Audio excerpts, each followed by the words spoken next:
Shalom Bapak Ibu yang kasih Tuhan Yesus. Sabda Sadik hari ini diberi tema jangan lagi menjadi hamba dosa. Sebelum memulainya, mari kita berdoa.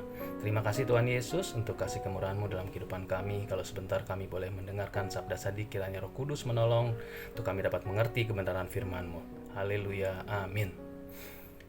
Naskah Alkitab hari ini terambil dari kitab Roma 6 ayat 6-8 dan judul perikopnya adalah Mati dan Bangkit dengan Kristus.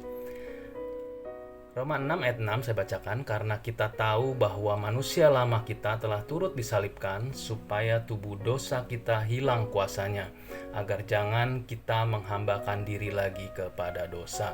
Ayat 7, sebab siapa yang telah mati ia telah bebas dari dosa. Ayat 8, jadi jika kita telah mati dengan Kristus, kita percaya bahwa kita akan hidup juga dengan Dia. Ya, manusia lama kita yang berdosa telah turut disalibkan bersama Yesus di atas kayu salib. Tuhan Yesus menebus dosa manusia tanpa memilih, dan karya penebusannya bagi semua umat Tuhan yang percaya dan menerima Yesus sebagai juru selamat. Tetapi bukan serta-merta ketika kita menerima Tuhan Yesus satu kali sudah pasti kita akan masuk surga.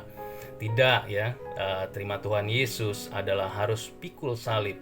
Bagaimana ini maksudnya? Sangat mudah, jika kita sudah menerima Tuhan Yesus, pasti akan masuk surga. Tuhan Yesus menilik setiap hati orang yang mengikut Dia. Apakah umat Tuhan yang sudah menerima Yesus mau setia mengikut kebenaran firman Tuhan? Kelihatannya mudah meninggalkan manusia lama. Bagaimana kebiasaan hidup yang lama yang dapat ditinggalkan dengan mudah? Semua harus dengan proses. Yang terbiasa hidup suka berbohong harus berproses untuk tidak lagi berbohong. Yang dulu suka mabuk, belajar untuk tidak lagi menjadi suka mabuk.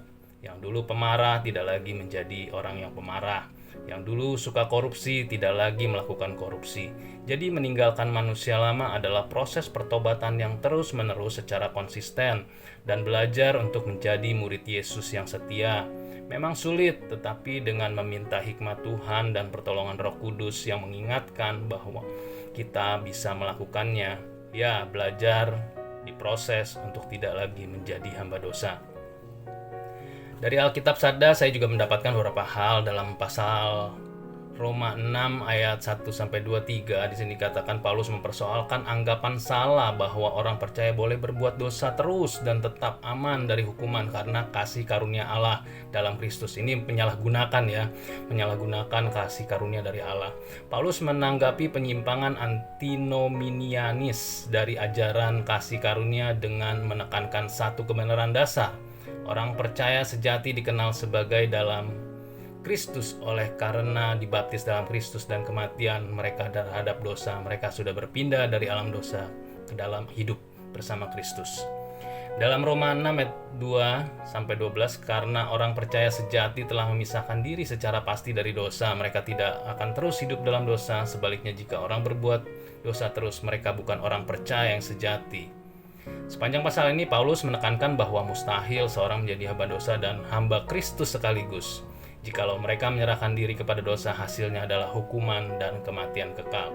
Dapat disimpulkan bahwa hakikat dosa adalah sifat mementingkan diri yang menginginkan hal-hal dan kesenangan untuk diri sendiri, tanpa menghiraukan kesejahteraan orang lain atau perintah Allah. Dosa juga menjadi kerusakan moral di dalam manusia, menentang semua kemauan yang lebih baik dari manusia. Dosa memasuki umat manusia melalui Adam. Dikatakan dalam Roma 5 ayat 12, mempengaruhi semua orang, mengakibatkan hukuman ilahi, mendatangkan kematian jasmania dan rohania. Roma 6 ayat 2 mengatakan sekali-kali tidak, bukankah kita telah mati bagi dosa, bagaimana kita masih dapat hidup di dalamnya? Di dalam Roma 6 ayat 11 dikatakan demikianlah hendaklah kamu memandangnya, bahwa kamu telah mati bagi dosa, tapi kamu hidup bagi Allah dalam Kristus Yesus. Dengan demikian, kita telah dikuburkan bersama dengan Dia oleh baptisan dalam kematian, supaya sama seperti Kristus telah dibangkitkan dari orang mati oleh kemuliaan Bapa, demikian juga kita akan hidup dalam hidup yang baru. Bagi orang Kristen, baptisan melambangkan kematian dan kebangkitan orang percaya bersama dengan Kristus. Namun bukan itu saja. Apabila disertai iman yang sejati, baptisan adalah unsur penolakan dosa kita dan komitmen kita kepada Kristus yang menghasilkan aliran kasih karunia yang terus-menerus. Roma 6 ayat 6 mengatakan, karena kita tahu bahwa manusia lama kita telah turut disalibkan supaya tubuh dosa kita hilang kuasanya, agar jangan kita menghambakan diri lagi kepada dosa. Manusia lama ini istilahnya menunjuk kepada manusia yang belum dibaharui keadaannya seseorang sebelum kehidupan yang di dalam dosa. Manusia lama ini sudah disalibkan, yaitu dimatikan dengan Kristus di atas kayu salib. Galatia 2 ayat 19 mengatakan, sebab aku telah mati oleh hukum Taurat untuk hukum Taurat supaya aku hidup untuk Allah. Aku telah disalibkan dengan Kristus, namun aku hidup, tetapi bukan lagi aku sendiri yang hidup, melainkan Kristus yang hidup dalam aku. Dan hidupku yang kuhidupi sekarang di dalam daging adalah hidup oleh iman dalam Anak Allah yang telah mengasihi aku dan menyerahkan dirinya untuk aku. Mari kita meninggalkan tubuh dosa kita ini untuk masuk dalam tubuh yang baru, tubuh yang sudah ditebus oleh darah Anak Domba Allah yang Maha Kudus.